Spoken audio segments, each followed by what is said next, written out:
If you follow my channel, you're gonna find and we did some work to this BMW 750 alike with the N63 engine. What's happening with this BMW was then it was misfiring. The no cylinder number 7 was misfiring. So I diagnosed the problem, I replaced the spark plugs, and it didn't work. I also checked the fuel pressure and everything was fine. If you wanna know how to do all that, you can check my channel, go to my playlist, and you're gonna find BMW repairs, and then you're gonna find all the videos about this specific engine signs. This problem is still on, and I'm trying to find out the real cause of this problem. So today, this video is going to be about that.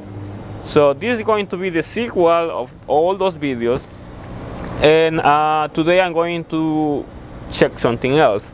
In this video, we're gonna check the compression of the engine. The engine compression happens inside the combustion chamber. So if there is a leak, the misfiring is going to happen. After knowing that the injectors are good, then the coils are good, and the spark plugs are good, so the only thing left is the engine itself. So to know if the engine is working fine, we have to test the compression, as I said before. To test the compression of any engine, but in this case, this N63 engine, we're gonna be using a compressor test kit. This is very easy to find anywhere, Amazon, AutoZone, everywhere. It costs around 15 to 30 bucks. Some of them are like 100 bucks, but just our basic one like this one will work. It costs around $17, and it is good to do the job. You don't need to go all fancy. To test the compression on this engine, because we have this N63 engine and it's push to start, it is different. When you have those key, the regular key ones, then you can switch the key and turn it off. It's different, it's easier. But on this case, because it's push to start, you have to be careful what you wanna do, because if you disconnect something, the push to start won't work. So in this case, we're gonna do it the old school, which means then we're gonna be disconnecting every single coil of the ignition system. We have 8 coils in total because we have an 8-cylinder engine, so we're gonna be disconnecting every single coil. In the past, it used to be the distributor, or probably two cylinders per coil, but in this case it's individual coil, so that's right, we have to disconnect every single coil. This will prevent any problems at the moment of testing the engine compression, and we're still able to run the engine. And you have to remove the coil, and you have to remove the spark plug. I have the spark plug right here as well. I have the spark plug right here, and this is the cylinder number 7, so you gotta replace the one that belongs to the problem. In this case, because the N63 engine goes like that, like 5, 6, 7, 8, and the other side is 1, 2, 3, 4. Don't get confused, because some distribution changes on some engines. In this case, it's like it goes in order, so the 7 is going to be this one. So I already got everything removed, so we can insert the tool to test the compression. But if you don't know how to remove all this, you can always check my video on the spark plug replacement, where I show how to remove all that. That's right, I didn't show it today because it is there in the other video. That way I don't confuse you that much. But anyway, let's start on the testing. To do the testing, we're gonna be using the compression tool. This is the main pipe. We're gonna use the main hose, and we're gonna be using an adapter. In this case, this is a 12mm adapter. It will vary depending on the engine size, depending on the engine type and the gears, everything. This changes, so don't get confused. This is 12mm, but for some it's going to be 14, for some it's going to be 10, for some it's going to be 16, or different sizes. So all we have to do is connect this to this and make sure to tighten it well, so it doesn't get stuck in the spark plug orifice. And then we want to get the gauge and simply we're just gonna connect it like this, and it is connected. The gauge is meant to tell you how much pressure you have. In this case we have 0, but when the engine is working fine, the pressure should be around 200 to 150, so something like that.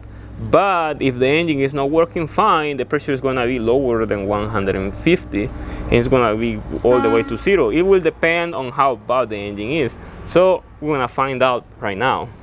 So to start the test, all we have to do is insert this part inside the orifice of the spark plug. So we're just going to insert it and then screw it up like this until it gets tight. Now it's tight, it doesn't go more than that. So now I'm just gonna insert the gauge, because I removed it because it's easy to do it without the gauge, and there you have it. We are ready to do the testing, so let's go for it. So to start the test, we have to crank the engine. So because we disconnect all the spark plugs, all the coils, it will crank and not start. But that is the point, crank and not start, because if it starts, it can mess up with the tool. So let's do it.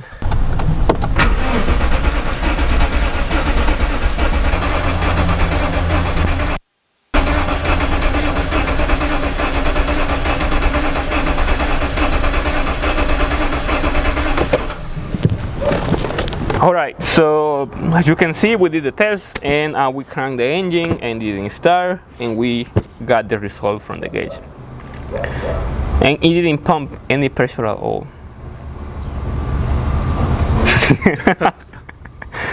You know what that means, right? That means that the engine is bad. The cylinder number 7 or the cylinder liner is bad, or the piston ring broke and start letting the pressure, the compression out of the combustion chamber. So now we know the cause of the problem, and that is then the engine gotta be repaired or replaced.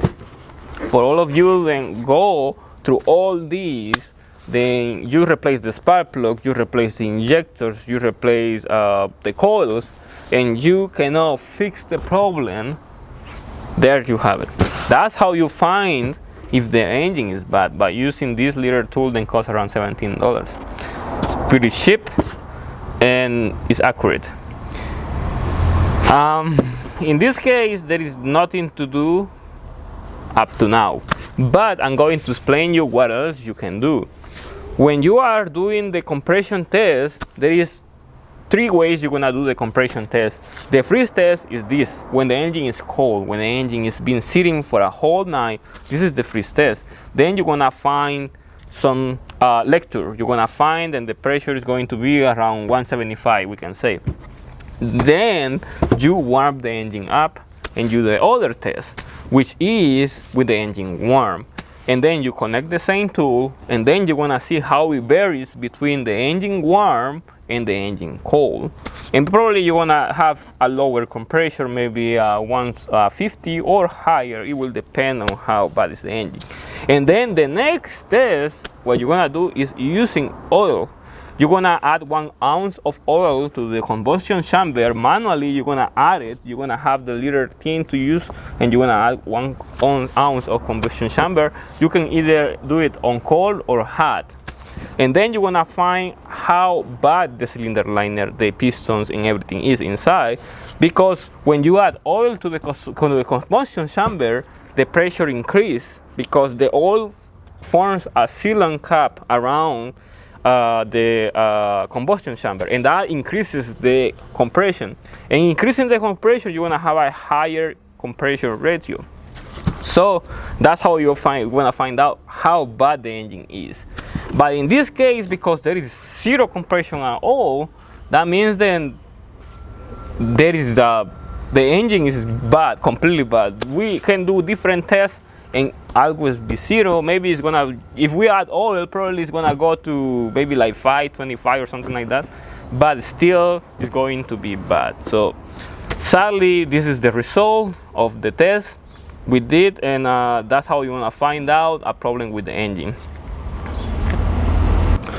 So there you have it. This is the way you're gonna find out if the engine is bad, and this process is going to be similar for all engines. Doesn't matter if you have a Ford, a Mercedes, a Toyota, a Honda, as long as it is a combustion engine, you know, like, because you have the new hybrids and all electrics, it has to have an engine. So this is the way you want to test the compression, and this is the way you want to know. If you have an engine that is misfiring and you replace the spark plugs, don't replace anything else. Go for checking the compression of the engine, because if you can replace the injectors, you can replace the coils, and the problem doesn't go away. And after spending that much money, I mean, it's not worth the money. So that's why it's very important to use this tool to check the compression after you know that the spark plugs are new and nothing happened. The problem is still the same, misfiring the same cylinder you replaced the spark plug. So there you have to check that, because you never gonna find the problem if you just replace the parts. You have to find out. In this case, we find out. That's why I did different videos, as I said before. You can check them all, and that's the way I got to the conclusion that this engine is bad. And well, this is gonna be all. It's going to be about the video. I don't know what is going to happen with this engine. I'm pretty sure the owner won't won't be okay to repair or something, because it's gonna be a lot of money. If you replace this engine brand new, if you go to the dealer, for example, you get the engine brand new, it's going to cost around $13,000 to replace it. And if you get a used one, a good condition one and a pretty decent shape, is going to cost around $5,000 just the engine. Probably you can get one for $2,000, but you never know how good it's going to be. Probably it's going to be another engine just like this thing is broken, and that's the reason why it's never good to buy cheap engines when you do this. And that's the reason why I don't know what is going to happen with this engine, because it's going to be an expensive repair, and who knows what is going to happen with this. So let's end the video right here. If you have any questions about this video, just use the comment section below, and you can ask me anything. You can ask me any questions you have. I will respond as soon as I can. You can use the email address as well, and you can use my IG profile, Francisco Amaya YouTube. I have there. You can DM me there if you have any questions about anything, or any other about anything else about these cars. And just make sure to subscribe to our channel. Follow me on Instagram too, so you don't miss any content that I wanna be posting in the future about this. And thank you for watching, and expect more videos like this in the future.